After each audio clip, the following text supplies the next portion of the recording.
Bueno, hoy vamos a mirar todo lo que es el laboratorio 1 de la materia de redes. En este laboratorio vamos a analizar lo que son los protocolos de la capa de transporte y de aplicación del modelo TCP/IP. Mi nombre es Edwin Erazo y soy estudiante de Ingeniería de Sistemas de la Universidad del Cauca. Bueno, lo primero que vamos a hacer es a capturar tráfico, ¿sí? Esta captura la vamos a hacer por medio de la herramienta Wireshark, que nos va a permitir capturar el tráfico que pasa a través de alguna de las interfaces de red de nuestro equipo, ¿sí? Esta parte pues la hicimos ya directamente en el salón de clase. Entonces lo que vamos a entrar a hacer es analizar esas capturas, ¿sí? Como les digo, pues ya las capturas ya están hechas, entonces lo que vamos a hacer es simplemente entrar a analizar. Bueno, lo primero que se nos pide es identificar lo que son las sesiones HTTP, ¿sí? Entonces para ello vamos a venir acá al Wireshark y vamos a hacer un filtro, vamos a aplicar un filtro por protocolo, en este caso el protocolo pues TCP, y podemos empezar a ver pues todas las capturas que están relacionadas con este protocolo. Entonces aquí de entrada ya encontramos la primera sesión, ¿sí? Podemos identificar que se hace hacia la IP 10.24.43, que es la IP de la UniVirtual, ¿sí? Y pues podemos ver que inicia, el cliente es quien inicia la conexión hacia esa, hacia ese servidor, ¿sí? Es el cliente el que nos lanza inicia esa sesión, ¿sí? Entonces pues aquí vemos que primero se está haciendo una sincronización para establecer la conexión, ¿sí? De esto hablaremos más adelante. Solo hay que tener en cuenta pues que TCP es un protocolo orientado a la conexión y necesita establecer la conexión antes de iniciar la transmisión. Aquí podemos ver que también se está utilizando lo que es TLS para la parte de cifrado, lo que significa que esta sesión HTTP está utilizando es HTTPS, ¿sí? Entonces por eso podemos ver TLS, que es pues el mecanismo para utilizar cifrado, ¿sí? Además de eso, si analizamos la capa de transmisión, podemos ver que el puerto destino es el 443, que es el puerto bien conocido para lo que son servicios HTTPS, ¿sí? Más adelante miraremos un poco más de esto. Entonces aquí podemos ver la primera sesión, ¿sí? Podemos ver que, como les digo, está utilizando el puerto 443. Esto es del lado del servidor. Vemos que la IP de destino es la 10.24.43.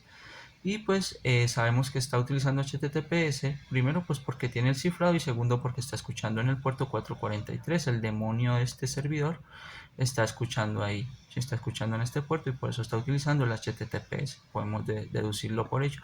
También por ello pues tenemos que tener en cuenta que las respuestas que el servidor nos envía pues vienen cifradas, ¿sí?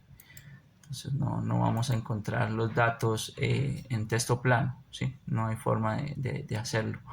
Siempre van a venir cifradas. Bueno, la siguiente sesión que vamos a identificar es la que se hace con el servidor local, ¿sí? Entonces para ello vamos a aplicar en el filtro dicha IP local, que lo que va a hacer es traernos pues nos va a filtrar las trazas que contienen esa dirección, ¿sí?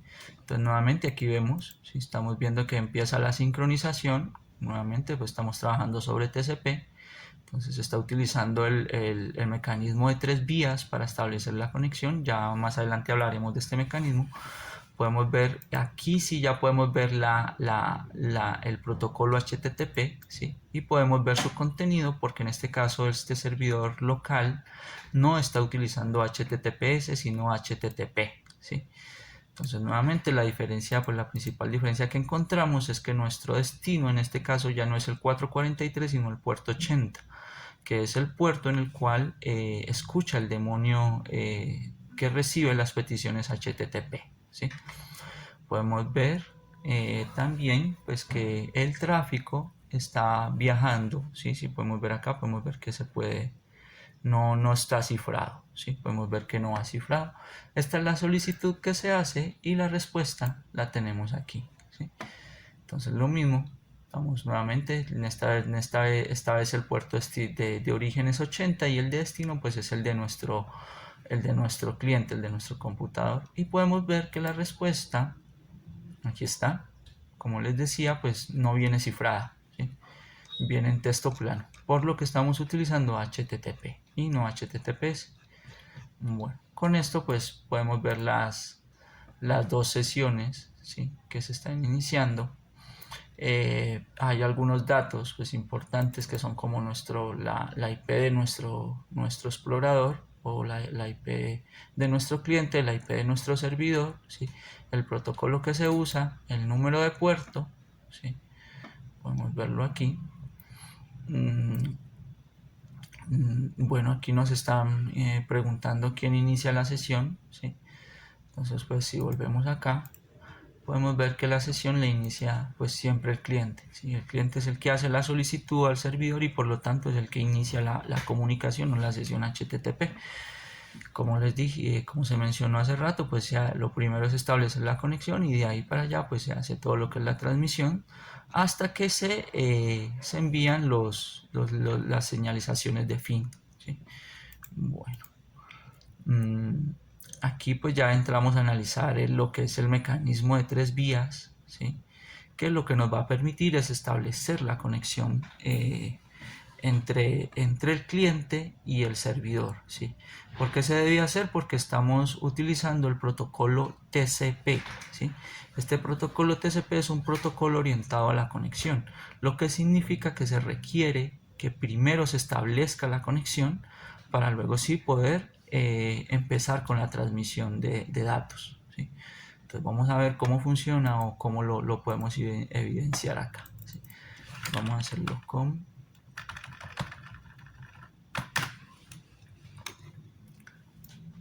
Aquí lo tenemos, ¿sí? Entonces aquí tenemos la primera solicitud, ¿sí? Que viene desde el cliente hacia el servidor, ¿sí? Y para establecer o para indicar que lo que se quiere es establecer la conexión, lo que se hace es utilizar el señalizador de sincronización en uno, es decir, queda establecido, ¿sí? Lo que se va a hacer es establecer este señalizador. Este señalizador viene en la cabecera TCP, ¿sí? Hace parte de la cabecera TCP, aquí lo podemos ver, aquí estamos analizando el protocolo TCP, el protocolo de transmisión, y podemos ver que el señalizador está en 1, ¿sí? También lo podemos ver acá, ¿sí? Vemos que dice sync, ¿sí? El número es, la cabecera también requiere que se indique el puerto de origen, que en este caso es nuestro equipo, hacia el puerto destino, que es el 443, ya explicamos que es HTTP y que es un puerto bien conocido y que está del lado del servidor, ¿sí?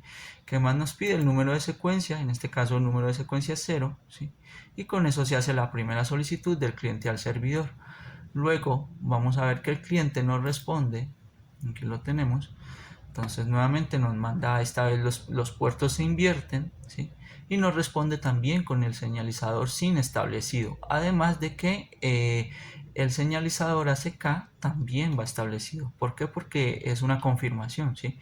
El cliente solicitó al servidor y el servidor pues ahora le está confirmando que sí recibió su solicitud de sincronización y que además pues también va a iniciar sincronización, ¿sí? Entonces por eso vemos que estos dos están establecidos, lo que es el ACK y el de sincronización. Bueno, vemos el número de secuencia que está en 0 y vemos el número ACK. Aquí hay que tener en cuenta que este número ACK es igual al número de secuencia de la solicitud, ¿sí? Del cliente más 1, ¿sí? Si volvemos a nuestra solicitud del cliente, vemos que el número de secuencia es 0, ¿sí? Por lo tanto, acá el ACK es igual a 1, ¿sí? Ya que le sumo 1 a ese número de secuencia y por eso lo vemos aquí en 1, ¿sí?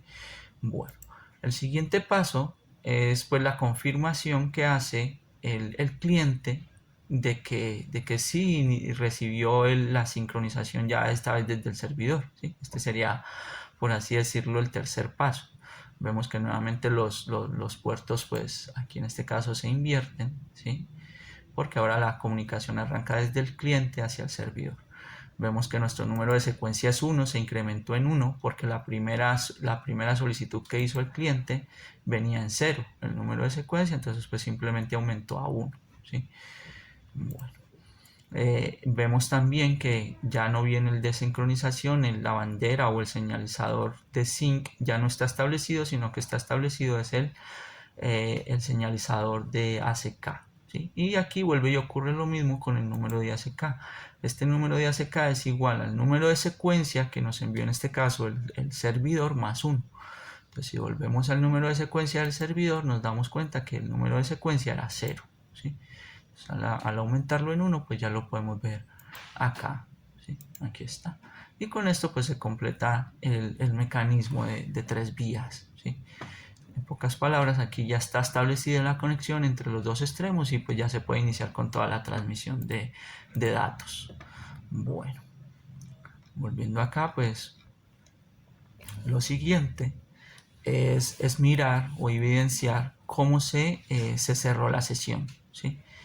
Cómo fue que la sesión cerró, ¿sí? O sea, o quién es el que inicia el cierre de la sesión, ¿sí? Entonces para ello nuevamente vamos a volver acá y podemos ir hasta el final.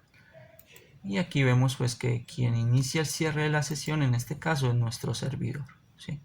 Entonces para ello es muy parecido al mecanismo de 3 vías, ya que utiliza los señalizadores, ¿sí? En este caso el señalizador de fin está establecido en 1, ¿sí? Aquí lo vemos, indicando pues que el servidor quiere cerrar esa sesión, la envía hacia el cliente pues le responde que efectivamente recibió esa finalización, ¿sí?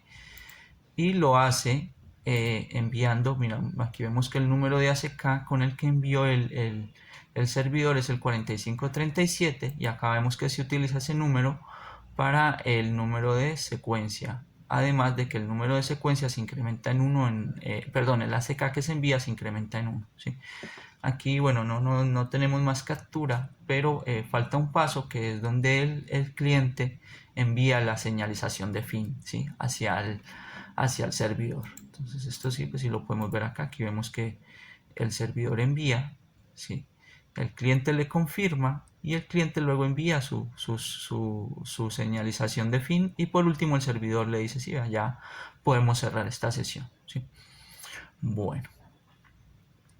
Aquí nos están pidiendo pues la que es uno de los métodos para obtener recursos, por así decirlo, a través del protocolo HTTP, ¿sí?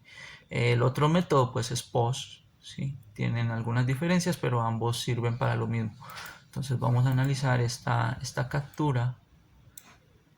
Aquí tenemos que volver a la anterior, ¿sí? Que la que se hace con el servidor local, ¿sí? ¿Por qué? Porque tenemos que hacerlo con el servidor local, porque si lo hacemos con el de UniVirtual, tenemos que recordar que se está ejecutando HTTPS y por lo tanto pues no vamos a poder capturar, o bueno, sí la vamos a poder capturar, pero no vamos a poder evidenciar el contenido de la solicitud GET. ¿Por qué? Porque pues el HTTPS utiliza cifrado. Entonces pues lo que veríamos es signos raros, no podríamos ver el texto plano de la solicitud. En este caso aquí está, ¿sí? Podemos ver el tipo de solicitud, ¿sí? Aquí vemos que, perdón, esta no es, aquí está, ¿sí? Aquí podemos ver que sale desde nuestro cliente hacia el puerto 80, ¿sí? Vemos que lleva el protocolo red y que está solicitando a la URI redes public login, ¿sí? Entonces esta es la solicitud que hace, podemos ver acá, pues envía algunos datos de tanto del navegador y bueno, propios de la solicitud, ¿sí? Aquí vemos que esta es la solicitud que hace el cliente y acá podemos ver la respuesta que le envía el servidor. Entonces nuevamente aquí vemos que está utilizando lo que es la versión 1, ¿sí? Del HTTP, ¿sí? Aquí vemos HTTP1, ¿sí? Nos respondió con un código 200, que significa que todo estuvo correcto, ¿sí? Nos envía algunas fechas, nos envía algunos datos del servidor web que está corriendo. Aquí en este caso nos envía, por ejemplo, el lenguaje, ¿sí? Nos indica que es PHP, nos indica que el servidor que está corriendo es un Apache 2.4, está corriendo sobre un Windows 64 y pues nos muestra la respuesta o nos trae ya el recurso que solicitamos, en este caso pues una página web. Aquí la vemos pues en texto plano, ¿sí? Ya es el navegador web el que se va a encargar de interpretar, pues mostrándola ya como una página web, ¿sí? En este caso lo que vemos pues es simplemente un texto plano, pero podemos ver que es un HTML, es una página web. Bueno, ¿qué significa esta respuesta? ¿Sí? O bueno, ¿qué protocolo viene encapsulado? Pues el protocolo que viene encapsulado dentro de TCP es el protocolo HTTP.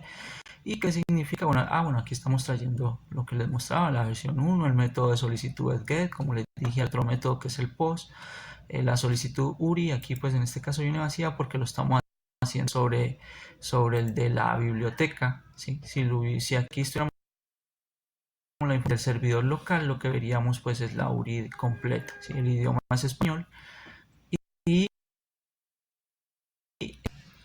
ya lo siguiente es pues qué significa la respuesta. Como les digo, pues el Wireshark, o podemos analizar que nos retorna un código 200, lo que significa que encontró el recurso y lo puedo retornar sin problema. Significa la respuesta y pues el contenido de la página web. En caso de que se hubiera presentado, de que hubiéramos solicitado un recurso que no se encuentra en el servidor, lo más probable es que nos hubiera contestado con un error 404, que es un error pues que no encuentra lo solicitado, no encuentra el recurso solicitado.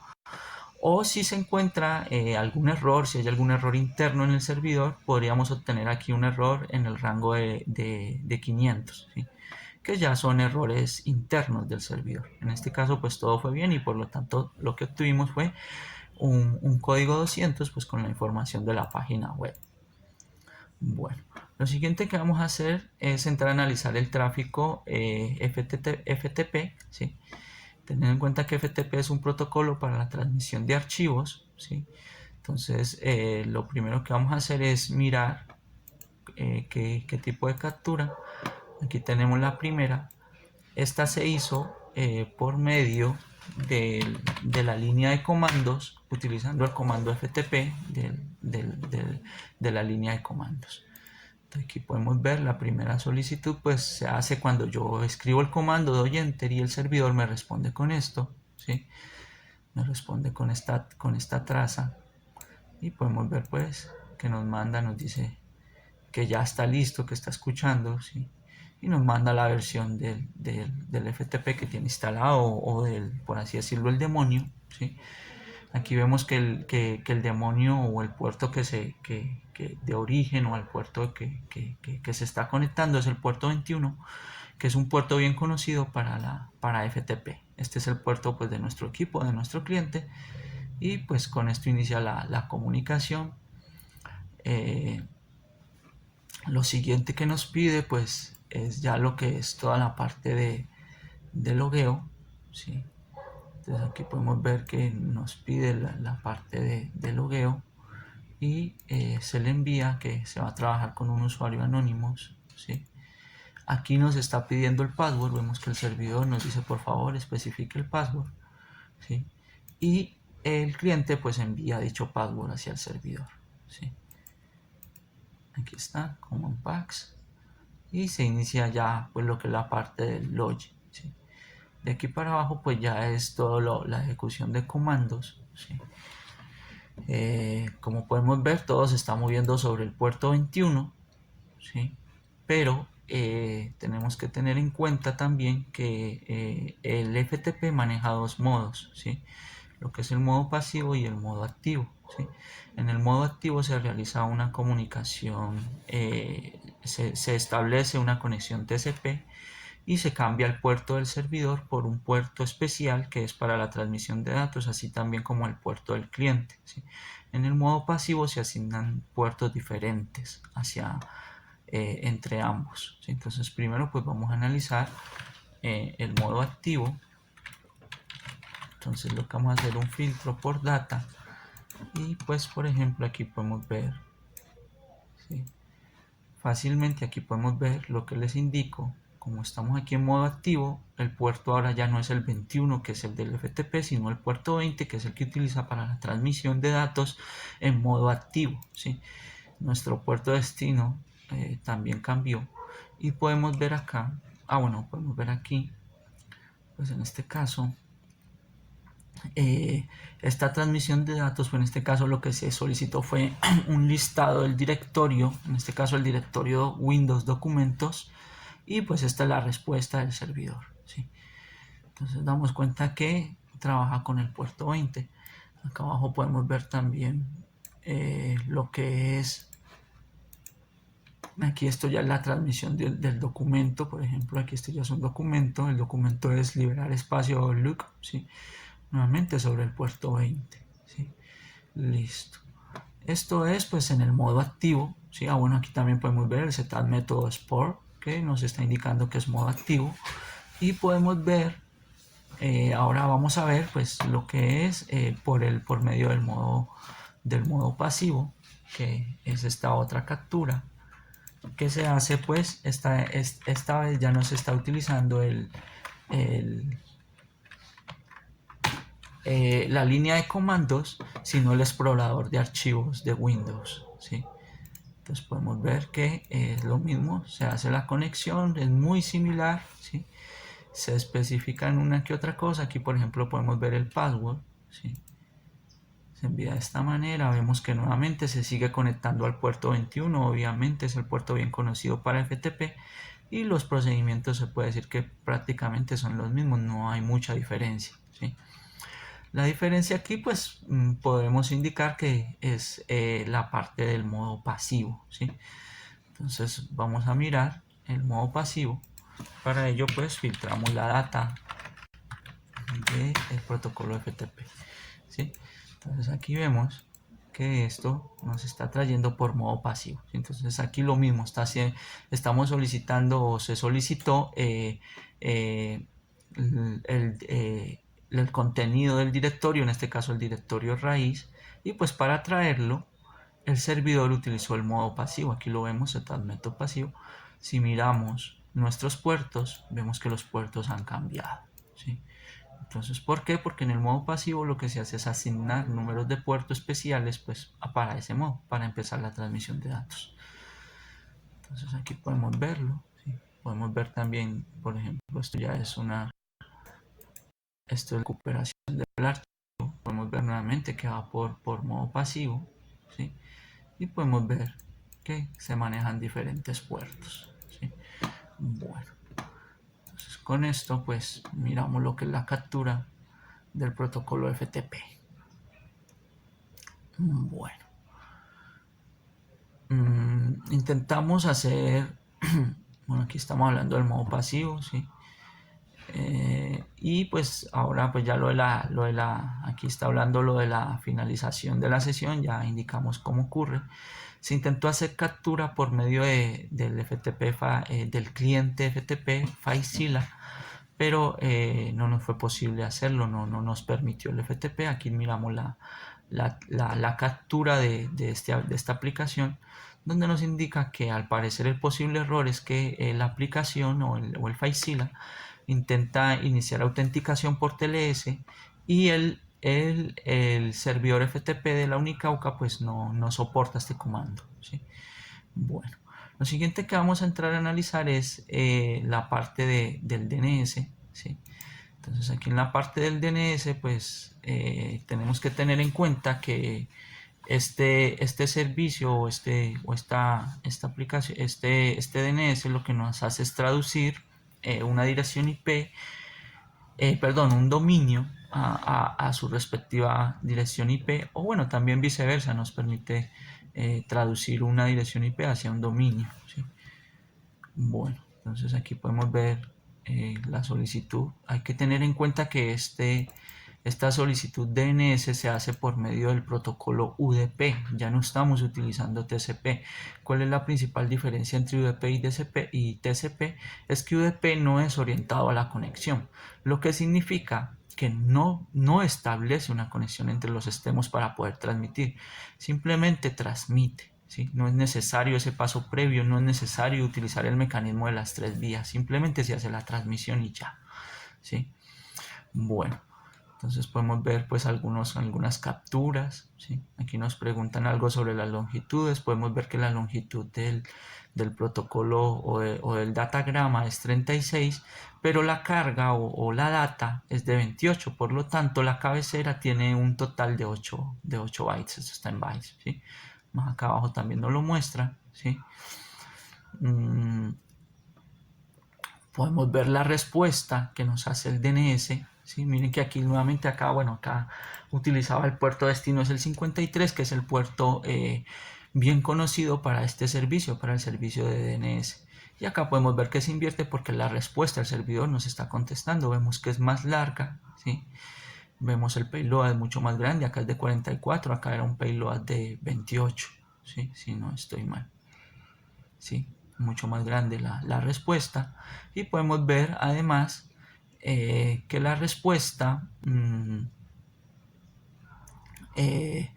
también en la cabecera tiene un tamaño de 8 bytes. ¿Sí? Porque pues la longitud total es de 52, pero el payload es de 48, pues nos da 8 bytes de diferencia. Bueno, ¿cuáles son las ventajas de utilizar el protocolo UDP en lugar de TCP en los protocolos de DNS o de HP o de streaming o de video? ¿Sí? Entonces, pues como les mencionaba, UDP es un protocolo que no está orientado a la conexión, por lo tanto es mucho más veloz y consume menos recursos tanto de la red como de la infraestructura. ¿Por qué? Porque no requiere, por ejemplo, utilizar el mecanismo de 3 vías, simplemente transmite. ¿Sí? Entonces es mucho más veloz. Hay que tener en cuenta que es un protocolo no confiable, lo que significa que no nos garantiza la entrega de los datos, y pues tampoco si estos datos han sido o están corruptos. ¿Sí? Entonces nos sirve muy bien para DNS y DHCP, para streaming de video. Nos sirve mucho porque pues estos servicios no requieren de esa confiabilidad. ¿Sí? Pocas palabras, si yo hago una solicitud de DNS y la solicitud no llega, pues no va a ocurrir mayor cosa, sino no va a ser algo catastrófico. Lo mismo si yo solicito la asignación de una IP por medio de HCP, pues si no funciona, si no llega, si se pierde, simplemente se retransmite y no va a haber ningún problema.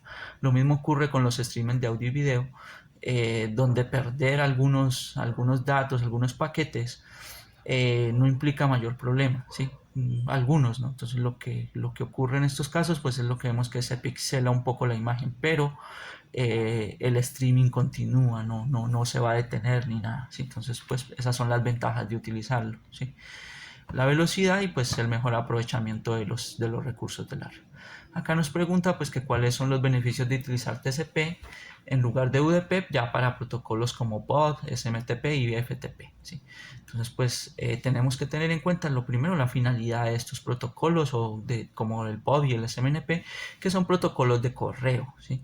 Entonces estamos hablando de aplicaciones de correo electrónico. Entonces en este caso sí es muy importante contar con la confiabilidad de que los datos han sido entregados y de que no están corruptos. ¿Sí? Entonces por eso la ventaja que nos da TCP es eso, nos garantiza de que los datos han sido entregados. ¿Sí? ¿Por qué? Porque pues TCP es un protocolo confiable, hace un seguimiento de los paquetes, ¿sí? En caso de que un paquete no llegue, vuelve y lo reenvía, ¿sí?